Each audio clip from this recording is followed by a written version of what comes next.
खोर्धा जिला बोलगड़ ब्लॉक को एनएसी मान्यता दाबी नहीं आज राजरास्ता को ओह्लाई बोलगड़वासी 2009 सरकार पाखरे बोलगड़ को एनएसी मान्यता दाबी करी आसुछंती बोलगड़वासी किंतु सरकार यहाको मान्यता न दे गत फेब्रुआरी 24 तारिख रे 34 एनएसी घोषणा करथिले हेले बोलगड़र ना नथिला। यार प्रतिवाद रे फेब्रुआरी 28 तारिख रे बोलगड़ क्रियानुष्ठान कमिटी एवं बोलगड़वासी प्रतिवाद शोभायात्रा करी 57 नंबर खोर्धा बलांगीर जातीय राजपथ को अवरोध करथिले। आसंता 7 दिन मध्य सरकार कौन से निष्पत्ति न नेले आंदोलन जोरदार हेबो बोली चेतावनी देइथिले आंदोलनकारी किंतु चेतावनी को 7 दिन गत होई जाइथिले मध्य सरकार एहा उपरे कौन से निष्पत्ति न नेबारु बाध्य होई 4 दिन धरी गणधारणा रे बसी रहिछंती आंदोलनकारी।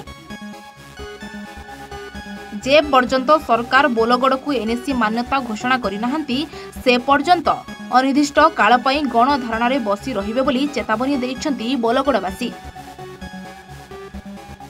सुश्री गौरदेवी बोलगड़ क्रियानुष्ठान कमिटी सभ्य आज आम्भे बोलगड़ तरफ बोलगड़ एनएसी कहीं करागला नगला से आम गणधारणा देचु आज शांतिपूर्ण भाव में आम गणधारणा देचु। आगामी दिन में जदि सरकार आमको एनएसी रूपे परिणत न करेंगे तेबे आम हिंसात्मक भाव एनएसी दाबी करूँ। आम ये कहूँ जदि 34टा एनएसी डिक्लेयर कराला बोलगड़ कहीं बाद दिगला। फकीर मोहन फतेह सिंह बोलगड़ एनएसी घोषणा करने आम दाबी करी एठारे गण सत्याग्रह करुअछु।